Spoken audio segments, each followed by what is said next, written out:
Olá, meus amigos, aqui é o professor Marcelo, este é o canal Resenha Forense, de volta ao projeto CPC Comentado. Bom, avisos de sempre, né? Curta o vídeo, inscreva-se no canal e, se possível, ajude-o com apenas R$ 2 por mês no Apoia-se. O link está na descrição do vídeo. Lembrando sempre que aqui não temos um curso de processo civil, são apenas comentários práticos rápidos ao Código de Processo Civil. Caso queira algo mais profundo, procure resenhaforense.com. A gente está no título que cuida do cumprimento de sentença, né? E a gente chega no capítulo 4, que é uma novidade do código, né, de 2015, uma especificidade maior para o cumprimento de sentença envolvendo alimentos, né, obrigação de prestar alimentos. Então, exigibilidade da obrigação de prestar alimentos. Naturalmente, um tema que muito interessa aos civilistas dedicados ao direito de família. Artigo 528. No cumprimento de sentença que condene ao pagamento de prestação alimentícia ou de decisão interlocutória que fixe alimentos, o juiz, a requerimento do exequente, mandará intimar o executado pessoalmente para, em 3 dias, pagar o débito. Já é uma diferença do rito comum, né? Que fala de 15 dias para o pagamento voluntário, aqui é em 3 dias. Por que é um prazo muito menor, Marcelo? Porque são alimentos, né? A lei pressupõe que é algo mais urgente. Então ela já reduz bem o prazo. Olha, você tem 3 dias para pagar, né? Mas não é só para pagar. Quer dizer, em regra é para pagar, né? Pagar o débito. Mas também os 3 dias servem para provar que o fez, ou seja, provar que já tem a quitação, ou até justificar a impossibilidade de efetuá-lo. Então aqui, ó, o que a gente pode anotar? Ó, comentários. Coisa simples, né? Ó, o que a gente pode extrair daí? O prazo do executado, que é o devedor, né?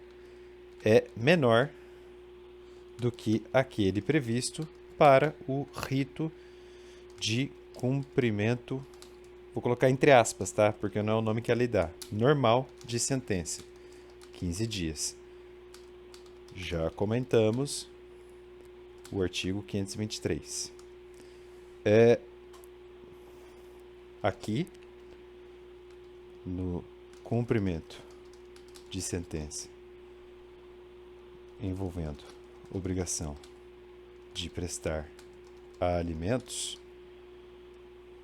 aqui, no cumprimento de sentença envolvendo a obrigação de prestar alimentos, o prazo é de 3 dias. Opa, o prazo é de 3 dias. Então, aqui, no cumprimento de sentença envolvendo a obrigação de prestar alimentos, o prazo é de 3 dias. O executado é intimado, olha que importante isso, pessoalmente, para 1. Ou pagar, 2. Ou provar que já pagou, e terceiro, ou justificar a impossibilidade de pagar. É isso, ele é intimado para isso. Ele tem 3 opções. Ou ele paga, ou ele prova que já pagou, ou ele se justifica. Parágrafo 1º. Caso executado no prazo do CAPT, ou seja, se o executado dentro de 3 dias, né? Caso executado no prazo de 3 dias não efetue o pagamento, não prove que o efetuou ou não apresente justificativa da impossibilidade de efetuá-lo, o juiz mandará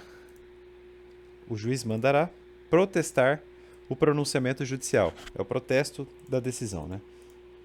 Aplicando-se, no que couber, o disposto no 517. O 517 a gente já comentou, né? A decisão judicial transitada julgado poderá ser levada a protesto, etc, etc. A gente já comentou, não tem por que ficar relendo aqui. Parágrafo 2º. Somente a comprovação de fato que gere a impossibilidade absoluta de pagar justificará o inadimplemento. Então, ó, no parágrafo 2º, né, como visto acima, na leitura do CAPT do artigo 528, o devedor de alimentos é intimado para pagar, provar que já pagou ou justificar a impossibilidade de pagar. É para pagar, provar que já pagou ou justificar a impossibilidade de pagar. Se invocar como tese a impossibilidade de pagar, então deverá apresentar justificativa que leve o juiz a compreender que, de fato, a impossibilidade é absoluta. Quer dizer, eu não tenho dinheiro, juiz. Está aqui o extrato da minha conta bancária. Estou desempregado. Está aqui a foto da minha CTPS. Perdi o emprego. Está aqui a minha carta de demissão. Tem que ser assim, tá? Parágrafo 3º. Se o executado não pagar ou se a justificativa apresentada não for aceita, então, ou não pagou ou a justificativa não foi aceita. O juiz, então, além de mandar protestar o pronunciamento judicial, na forma do parágrafo 1º que a gente já leu, aí vem o mais importante, decretar-lhe-á a prisão. É a prisão do devedor de alimentos, né? Então, aqui temos a regra da prisão do devedor de alimentos. O prazo, né? Prazo da prisão civil aqui é de 1 a 3 meses. 1 a 3 meses, tá? 1 a 3 meses de prisão civil no máximo, tá? Então é uma coerção forte, né? Quer dizer, o cara é intimado para pagar, provar que já pagou ou se justificar. Já vai constar do mandado, né? Quer dizer, olha, se você não pagar ou se você tentar se justificar, faça bem feito. Se não pagar, ou se o juiz não aceitar a sua justificativa, cana, né? Prisão civil do devedor de alimentos, 1 a 3 meses. Parágrafo 4º. A prisão será cumprida em regime fechado, devendo o preso ficar separado dos presos comuns. Tá, é uma prisãozinha mais suave, né? Claro que não é nada agradável. Já não vai dormir no quentinho da cama em casa. Parágrafo 5º. O cumprimento da pena não exime o executado do pagamento das prestações vencidas e vincendas. Isso é interessante. Então, ó, note bem. O cumprimento da prisão civil, se houver, não tem eficácia de pagamento. Não gera quitação da obrigação de pagar alimentos ou pensão alimentícia, tá? Trata-se somente de coerção. Trata-se somente de coerção. Por isso que aqui não se paga com pena corporal, né? Quer dizer, é por isso que a doutrina diz, olha, isso não afronta a dignidade humana, é só um mecanismo de pressão. Não dá para ficar preso para pagar a dívida, né? Não é como o caso narrado por Shakespeare, né? Do judeu lá que tem que pegar um pedaço de carne, se não me engano. Acho que é no... Qual livro do Shakespeare que tem isso? Eu vou lembrar, daqui a pouco eu falo. Eu vou lembrar agora, peraí. Lembrei, eu joguei no Google rapidinho. O caso não, é o Mercador de Veneza, né? Então aqui não tem isso, tá? A prisão aqui não é para quitação. Então o cara pode ficar os 3 meses, que é o teto da lei. Não pagou. Paciência. Quer dizer, é horrível, né? É uma porra. Então é uma coerção muito interessante, né? Funciona mesmo. A hora que o cara vê que pode ter uma prisão, ele pula dessa altura, ele dá um jeito, ele faz um empréstimo, ou ele de fato paga o que ele tem, etc. Parágrafo 6º. Paga a prestação alimentícia, o juiz suspenderá a ordem de prisão. Claro, né? Se pagou, cessa o motivo pelo qual o sujeito está preso, né? Não tem por que mais manter a coerção sobre ele. Parágrafo 7º. O débito alimentar... presta atenção nisso que o pessoal se confunde aqui. O débito alimentar que autoriza a prisão civil do alimentante é o que compreende até as 3 prestações anteriores ao ajuizamento da execução e as que se vencerem no curso do processo. Quer dizer, o que passar desses 3 meses não é que não vai ser devido, continua sendo devido.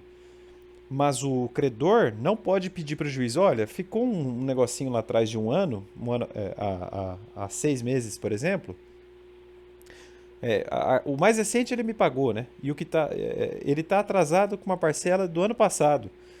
Você não pode pedir a prisão civil nesse caso, né? O juiz até vai fazer a penhora, o bacenjude, etc. Mas não tem prisão aqui, tá? Então, prestem atenção no parágrafo 7º, né? O débito alimentar que autoriza a prisão civil do alimentante é o que compreende até as 3 prestações anteriores ao ajuizamento da execução e as que se vencerem no curso do processo.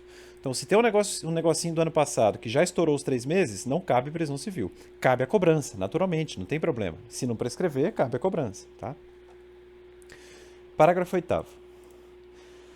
Aqui é interessante, ó.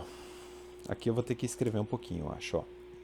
Parágrafo 8º. O exequente pode optar, ou seja, o credor de alimentos pode optar por promover o cumprimento da sentença ou decisão desde logo, nos termos do disposto neste livro, título 2º, capítulo 3º, ou seja, nos termos lá do cumprimento definitivo de sentença por quantia certa, né? Caso em que não será admissível a prisão do executado, isso é muito interessante. E, recaindo a penhora de dinheiro, a concessão de efeito suspensivo à impugnação não obsta a que o exequente levante mensalmente a importância da prestação. Então aqui, ó, o credor acaba tendo 2 opções procedimentais. Ou rito, entre aspas, normal, de cumprimento de sentença, que não tem prisão civil, sem prisão, ou o rito hoje comentado, que é o cumprimento de sentença envolvendo pensão alimentícia ou obrigação alimentar. Aí é com prisão, com possibilidade, né? Possibilidade. Com possibilidade de prisão. Aí o credor escolhe, né? Ao gosto do freguês. Parágrafo 9º. Além das opções do 516, parágrafo único, que já foi comentado, né? Que é o dispositivo que dá as opções de competência para executar a sentença. Eu falei disso recentemente aqui, né? Falei que é até uma grande relativização da competência funcional e, portanto, absoluta. Quer dizer, já não é tão absoluto assim. Mas, enfim, o exequente aqui dos alimentos pode promover o cumprimento da sentença ou decisão que condena ao pagamento de prestação alimentícia no juízo do seu domicílio. Então, puta, é uma mão na roda boa, né? Lembrando que o 516, parágrafo único, no que interessa, né, pra gente tá aqui, ó. O cumprimento da sentença efetuar-se-á perante. Número 1 não importa. Aí, ó, número 2. O juízo que decidiu a causa no primeiro grau de jurisdição, competência funcional clássica. 3. Juízo civil competente quando se tratar de sentença penal coordenatória, sentença arbitral, não sei o quê. Tá, o que importa mesmo era o 2, né? Aí o parágrafo único do 516, eu vou ler rapidinho porque a gente já falou dele, né? Nos casos aí dos incisos 2 e 3, o exequente poderá optar pelo juízo do atual domicílio do executado, pelo juízo onde se encontram os bens sujeitos à execução, ou ainda pelo juízo do local em que deva ser executada a obrigação de fazer ou não fazer. Quer dizer, além disso tudo aqui, o credor de alimentos pode promover a execução no juízo do seu domicílio. É uma baita mão na roda. E geralmente é o caso, né? É muito mais fácil para o credor de alimentos ir no fórum que está ali na tua cidade, do ladinho de casa, no seu conforto, que dá para ir de Uber ou, por que não, a pé, né? 529. Quando o executado for funcionário público, então executado é funcionário público, militar, diretor ou gerente de empresa ou empregado sujeito à legislação do trabalho, CLT, o exequente poderá requerer o desconto em folha de pagamento da importância da prestação alimentícia. Quer dizer, aqui, ó, neste caso, a penhora na fonte. Igual imposto de renda aí do servidor público, né? A União, o leão já come ali na fonte. Não dá nem tempo. Quer dizer, já cai descontado. Já separa antes de pagar o salário. Então, é possível, né? Aí os parágrafos aqui vão pormenorizar essa regra, ó. Parágrafo 1º. Ao proferir a decisão, o juiz oficiará a autoridade, a empresa... Não, vou colocar só aqui, ó. O juiz oficiará quem? O patrão, né? A autoridade, a empresa ou o empregador, determinando, sob pena de crime de desobediência, o desconto a partir da primeira remuneração posterior do executado, a contar do protocolo do ofício. Então, é como se não. A justiça já diz, olha, senhor patrão, né? Fonte empregadora, saiba que eu estou determinando aqui a penhora de parte dos vencimentos ou do salário do devedor que trabalha contigo. e separa, porque eu já estou separando aqui um valor que vai ser do devedor dele de alimentos. Tá? Parágrafo 2º. O ofício, né, enviado pelo juiz, conterá o nome e o número de inscrição do CPF do exequente e do executado. Isso é importante, claro, a importância é ser descontada mensalmente. Olha, R$300, R$600, né? Também o tempo da sua duração, né, por 12 meses, até que se renove a ordem judicial. E também a conta no qual deve ser feito o depósito. Não é só separar, é já fazer o depósito para o credor de alimentos, tá? Parágrafo 3º. Sem prejuízo do pagamento dos alimentos vincendos, o débito objeto da execução pode ser descontado dos rendimentos ou rendas do executado de forma parcelada, nos termos do caput do artigo, contanto que, somado à parcela devida, não ultrapasse 50% dos seus ganhos líquidos, tá? Então é um teto de segurança, vamos chamar assim, né? Ó, teto de segurança. Entre aspas, tá? É um apelido que eu dei aqui. 50%. Não é para penhorar todo o salário do cara também, né? Senão acaba com a vida do sujeito, não resolve o problema. 530. Não cumprida a obrigação, observar-se ao disposto nos artigos 831 e seguintes. A gente vai comentar mais tarde, mas são as regras da penhora, né? Regramento sobre a penhora. Ato executivo clássico. 531. O disposto neste capítulo aplica-se aos alimentos definitivos ou provisórios, que os senhores estudam em direito de família, tá? Parágrafo 1º. A execução dos alimentos provisórios, bem como dos alimentos fixados em sentença ainda não transitada em julgado, se processa em autos apartados. Então, para não dar confusão, a gente autua num caderno separado. O cumprimento definitivo da obrigação de prestar alimentos, diferentemente, será processado nos mesmos autos. Aí é processo sincrético puro, né? Em que tenha sido proferida a sentença. Então, provisórios ou sentença que não transitou em julgado, faz-se o cumprimento, ou a execução, na verdade, em autos apartados. Cumprimento definitivo dentro dos próprios autos em que foi proferida a sentença. 532. Verificada a conduta procrastinatória do executado, quer dizer, ele está enrolando, né? O juiz deverá, se for o caso, dar ciência ao MP dos indícios da prática de crime de abandono material. É complicado, né? Não pega muito isso aqui na prática, não. 533. Quando a indenização por ato ilícito incluir prestação de alimentos, caberá ao executado, a requerimento do exequente, constituir capital cuja renda assegure o pagamento do valor mensal da pensão. Isso é muito interessante em acidente de trânsito, né? Quer dizer, o sujeito bebe, arrebenta com todo mundo, quase mata a família inteira, o cara perde o emprego. Então, para adiantar, é como se fosse uma tutela antecipada, aliás, é uma tutela antecipada, né? O juiz determina, então, a constituição de capital, né? Que perfaça uma renda que possa assegurar o pagamento de uma pensão mensal desde já. Então, por exemplo, o seu credor aí é rico. Quer dizer, o seu devedor é rico, eu vi que ele tem 10 imóveis, então eu determino o aluguel forçado de 2 deles, isso é uma constituição de capital e o usufruto da decorrente, lê-se os aluguéis, viram uma pensão mensal em favor do acidentado. É possível, claro, depende muito do patrimônio do devedor, né?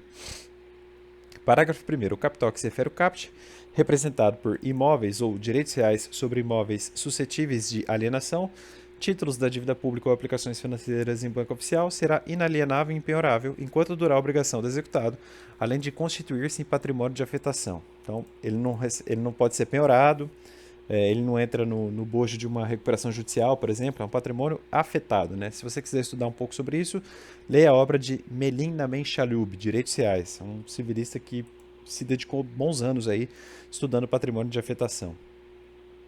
Parágrafo 2º. O juiz poderá substituir a constituição do capital pela inclusão do exequente em folha de pagamento de pessoa jurídica de notória capacidade econômica ou, a requerimento do executado, por fiança bancária ou garantia real, em valor a ser arbitrado de imediato pelo juiz. Bom, garantia real, por exemplo, uma hipoteca, né? Fiança bancária é a carta bancária que assegura o pagamento de um título, etc. Né? Parágrafo 3º. Se sobrevier modificação nas condições econômicas, poderá a parte requerer, conforme as circunstâncias, redução ou aumento da prestação. Aqui, então, a gente pode falar o seguinte: a constituição do capital tem caráter provisório. Cláusula rebus sic stantibus. cláusula rebus sic stantibus. Parágrafo 4º. A prestação alimentícia poderá ser fixada tomando por base o salário mínimo. Controvertido isso, porque a Constituição veda, né, fixar assuntos em salários mínimos. Em alguns casos ela deixa, em outros não. Parágrafo 5º. Fim da obrigação de prestar alimentos. O juiz mandará liberar o capital, cessar o desconto em folha ou, claro, cancelar as garantias prestadas. É só se cessar a obrigação de prestar alimentos. Meus amigos, é isso. No próximo vídeo eu estudo com vocês o cumprimento de sentença, que reconhece a exigibilidade de pagar quantia certa pela Fazenda Pública. Um rito completamente diferente, claro, pensado para a Fazenda Pública. Um abraço e até mais. Tchau, tchau.